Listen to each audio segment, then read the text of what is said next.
বিদেশি শক্তির মদদে মণিপুরে আগুন জ্বলছে মন্তব্য করেছেন ভারতের কেন্দ্রীয় স্বরাষ্ট্রমন্ত্রী অমিত শাহ। এর জেরে ভারত ও মিয়ানমারে পুরো সীমান্তকে কাঁটাতারের বেড়া দেওয়ার সিদ্ধান্ত নিয়েছেন দিল্লি সরকার। মণিপুরে অশান্তির আবহে ভারত মিয়ানমার সীমান্তে কাঁটাতার দিয়ে বেড়া দেওয়ার সিদ্ধান্ত নিয়েছেন মোদী সরকার। ৩১,০০০ কোটি টাকা ব্যয়ে ওই সীমান্ত বরাবর কাঁটাতার বসানো হবে। সেই প্রক্রিয়া ইতিমধ্যে শুরু হয়েছে।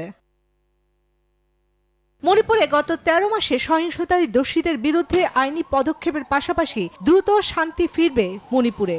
তৃতীয়বার মোদী সরকারের ক্ষমতার ১০০ দিন পূর্তিতে ঘোষণা দেন অমিত শাহ। মেতেই ও কুকি সম্প্রদায়ের সঙ্গে আলোচনা চালাচ্ছে সরকার। ভারত মায়ানমার সীমান্তে অনুপ্রবেশ রুখতেও সতর্ক মোদী সরকার। মিয়ানমার সীমান্ত বরাবর এলাকায় মাদক ও অস্ত্রের চোরাচালানের অভিযোগ প্রায়শই ওঠে। মণিপুরে অশান্তির অন্যতম কারণ হিসেবেও সীমান্তের এই পরিস্থিতিকে ব্যাখ্যা করেছেন শাহ। মণিপুর ছাড়াও মিজোরাম, নাগাল্যান্ড ও অরুণাচল প্রদেশের সঙ্গে মিয়ানমারের সীমান্ত রয়েছে। পিটিআই জানিয়েছে এর মধ্যে মণিপুরের মোড়ের কাছে সীমান্ত বরাবর প্রায় ১০ কিলোমিটার কাঁটাতার বসানোর কাজ ইতিমধ্যে শুরু হয়ে গেছে।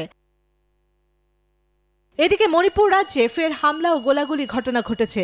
রাজ্যটির জেবিরাম জেলায় ঘটেছে এই ঘটনা।